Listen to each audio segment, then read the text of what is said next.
Veteran actor Patrick Shai has passed away. His family confirmed he passed away this morning. Shai is best known for his roles in Soul City and Generations.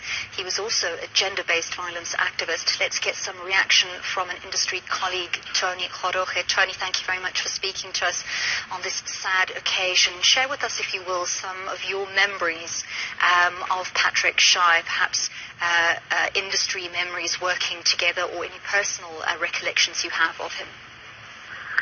Well, I remember actually way back in the days when I was still in high school, and Brad Pitt was one of those actors who started appearing on television, speaking Gaspedi, making it very fashionable to be speaking Gaspedi and people understanding what they're doing.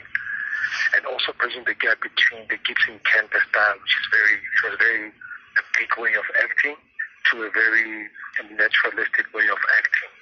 And then from then on, I actually started working with Brad Pitt, doing corporate videos where he was directing. And actually, later on, I then became a director on Zone 14.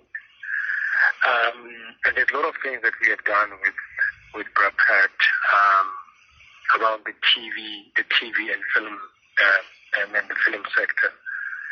But more than anything else, Brad Pitt was just one of those actors who was just being fun on set. He was funny, he was loud, and sometimes his loudness, people misunderstood it. But it's really a great loss, and we all got shocked to hear the news that he was no more.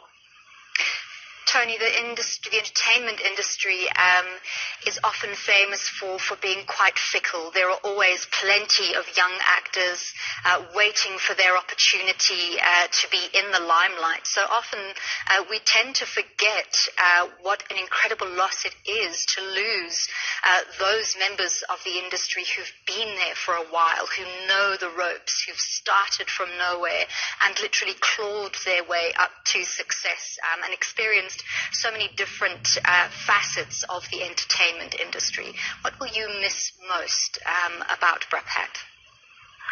Well, what we miss the most is that, the age group where Brad Pitt was at in terms of acting, there are not that many.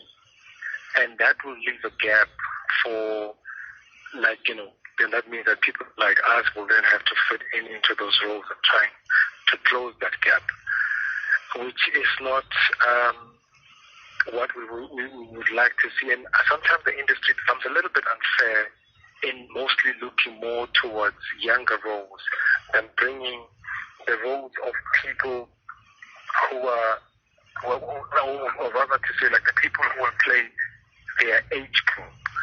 So in what you just said, it really makes us wonder where would we find that caliber of actors and those kind of people like Abu Bakr Shai. And we're hoping that maybe, and praying to God that we don't lose more experienced actors like Brad Pitt. Do you think there's a need for greater support for actors in a certain age group who've been through the ranks? As you said, there are fewer roles for older actors out there.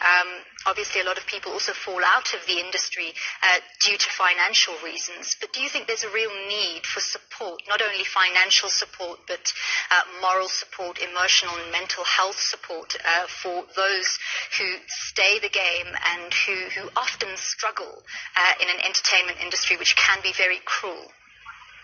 Well, I think it all boils to financial support more than anything else, because if you are financially stable, you are able to help yourself in looking for help over and above the acting fraternity. It also to also bring people to understand, especially the writers, to understand the importance of having an older voice within the cast. It's not something that I would like to dwell into right now, but just to say, it's really something that we really have to think of in terms of having the safety net for our elderly artists, and not only in the acting industry, and also in the music industry, in fine arts, in the opera, in choral music, in all our creative sector. We do need to have a safety net that is created for us to be able to settle if anything goes funny. Thank you so much for speaking to us. That was actor Tony Kgoroge sharing some memories of his colleague